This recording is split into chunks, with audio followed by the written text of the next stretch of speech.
They say that Hollywood is a town built on dreams, and one of its greatest dreamers was Walt Disney. Walt believed that any height could be scaled if you knew the secret of making dreams come true. Well, he certainly knew that secret. He touched the hearts of millions of people around the world.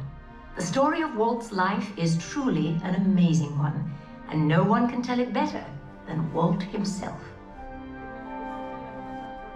My dad worked as a carpenter in the World's Fair building.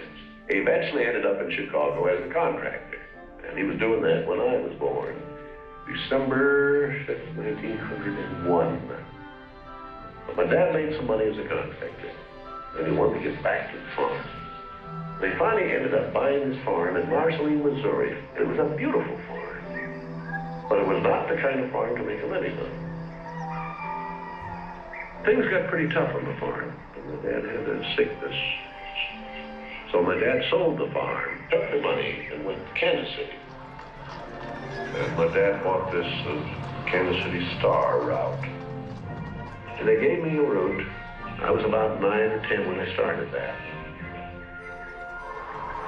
Winter, we'd go out at 3:30 in the morning right after a blizzard, or in a blizzard, or in pouring rain. It didn't matter. I did that for 6 years. It was tough. It seems that everywhere Walt's father turned, he found failure. And the constant struggle took its toll on the family. One by one, the children began to leave home. Then came the day Walt woke up to find his best friend, his brother Roy, had gone as well.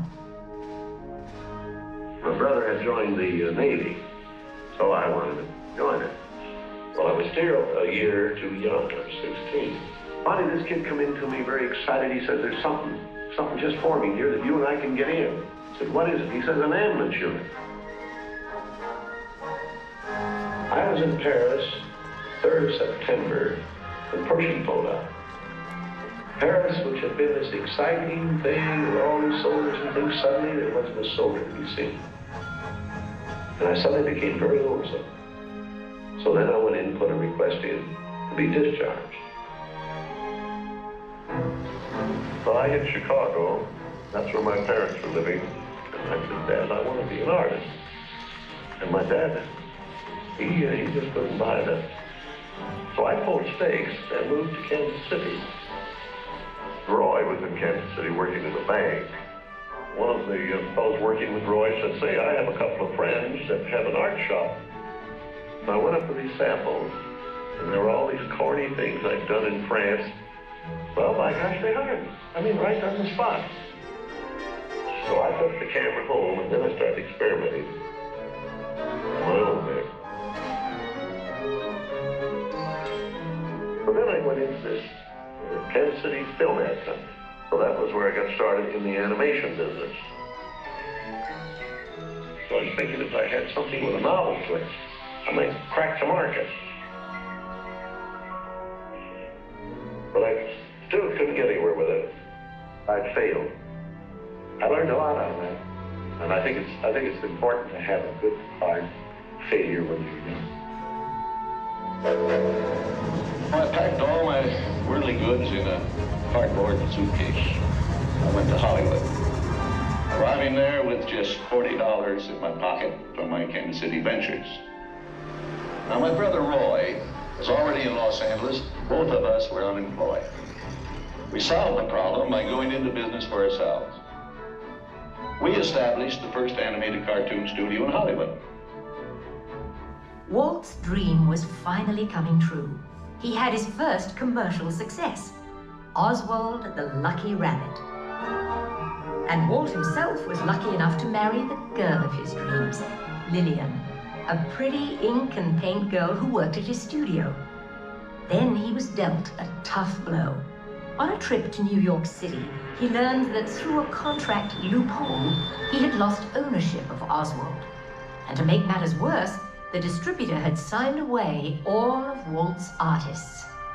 Devastated, he headed back home to California. But something happened along the way that would change his world forever. Mickey Mouse came into our life.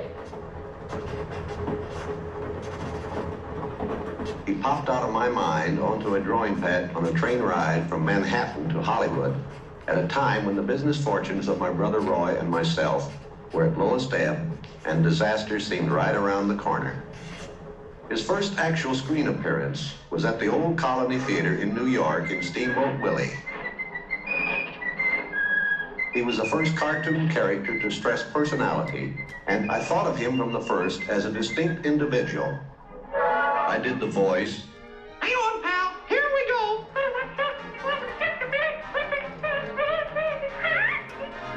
Mickey was simply a little personality assigned to the purposes of laughter.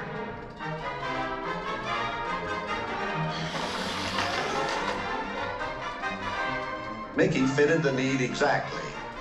He brought in the money which saved the day. He enabled us to explore our medium, and he paved the way for our more elaborate screen ventures. By nature, I'm an experimenter, so I had another idea which was plaguing my brain. It was the Silly Symphonies. It was a series without a central character. Every one of them was a new type of subject to give us something to reach out and accomplish something different.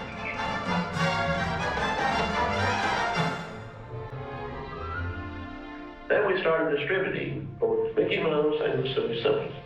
It was nip and tuck, getting them out. Walt began to push himself and his artists. He worked day and night, and when he wasn't working, he was worrying about the future. Then the inevitable happened. In 1931, he suffered what he called a heck of a breakdown. So he took Lillian on the first vacation they had ever had. By the time he got back, he was a new man and ready to get back to work.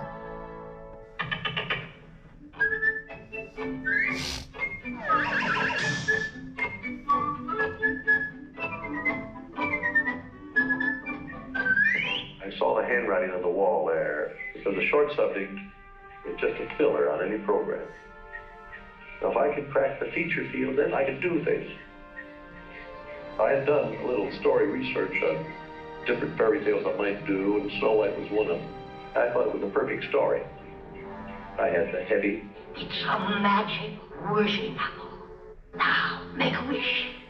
I had the prince and the girl, the romance. I had the sympathetic dwarfs and things. We started Snow White sometime late 35, and it was around 2 years in the making. We had the family fortune, we had everything wrapped up in Snow White. In fact, the banker, I think, was losing more sleep than I was. We had a big premiere at the Carthay Circle Theater, big, grand Hollywood premiere. All of Hollywood brass turned out for a cartoon.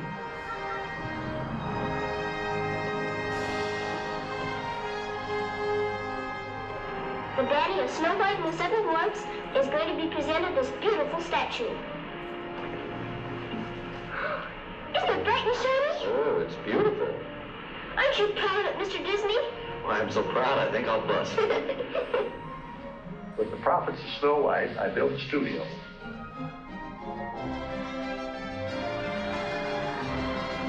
Two years later, I was almost broke. But I had all these pictures in words. Pinocchio? You can see there are no strings on me. Bambi?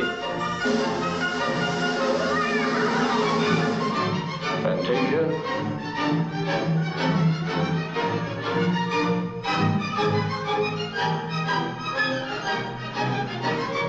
That was when the war came. The whole world was collapsing then. So many of my boys went to service. So I just practically stopped my feature production. That's all I could do. But after the war, there was quite a problem picking up the pieces. I knew that diversifying of the business would be the salvation of it. So I tried various things. I wanted to go beyond the cartoon. And I thought if I could get into the live end, there's things I could do. Stand by, engines. Come on, now, boy, get him! Not bad, eh, Charlie? Let's open her up and see what you really do. found enough different types of things that I could fall on my nose at one of these pictures, but I had another one right behind it that would hit. After long concentration on live action and cartoon films, we decided to try something that would employ about every trick we learned in the making of films. We would combine cartoon, live action, and enormous fantasy, Mary Poppins. As the original Mary Poppins budget of $5 million continued to grow, I never saw a sad face around the studio. Even my brother Roy was happy. This made me nervous. And the horrible thought struck me. Suppose the staff had finally conceded that I knew what I was doing. Once again, Walt Disney reinvented family entertainment, creating many of the classics we still enjoy today. But even then, he wasn't finished. He had a bigger dream in mind. Well, it came about when my daughters were very young, and Saturday was always Daddy's Day with the two daughters. So we'd start out and try to go someplace with, different things, and I would take them to the merry-go-round, and I took them different places, and as I'd sit there while they rode the merry-go-round, did all these things, I felt that there should be something built, some kind of an amusement enterprise built where the parents and the children could have fun together. So that's how Disneyland started. It takes a lot of money to make these dreams come true. We had everything mortgaged, including my family. I started with many ideas, threw them away, started all over again. And eventually it evolved into what you see today as Disneyland. But it all started from a daddy with two daughters wondering where he could take them, where he could have a little fun with them too.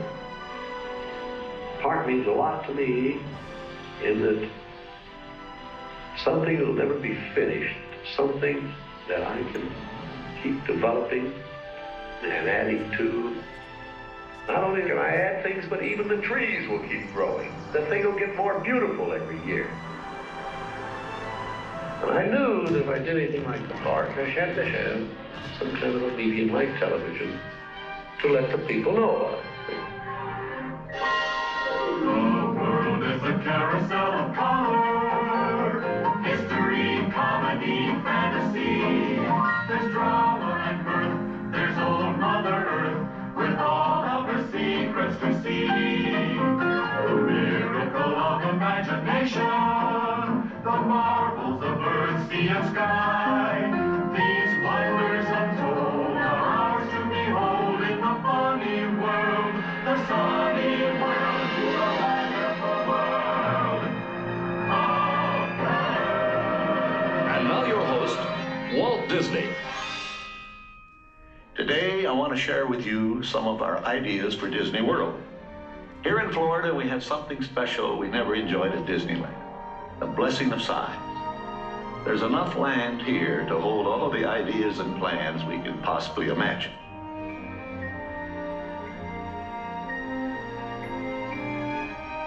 Everything in this room may change time and time again as we move ahead. But the basic philosophy of what we're planning for Disney World is going to remain very much as it is right now. We know what our goals are. We know what we hope to accomplish. And believe me, it's the most exciting and challenging assignment we've ever tackled at Walt Disney Productions. Well, after 40 some odd years in the business, my greatest reward, I think, is that I'd have the public appreciate and accept what I've done all these years. That is a great reward. And I think by this time, my staff, my group of executives are convinced that Walt is right, that quality will out. And I think that'll hang on after Disney. Walt Disney once said, "I hope that we never lose sight of one thing, that it was all started by a mouse." But we know it was really all started by a man with a dream, and a mouse. I don't know out of the blue, fate steps in and sees you through. One wish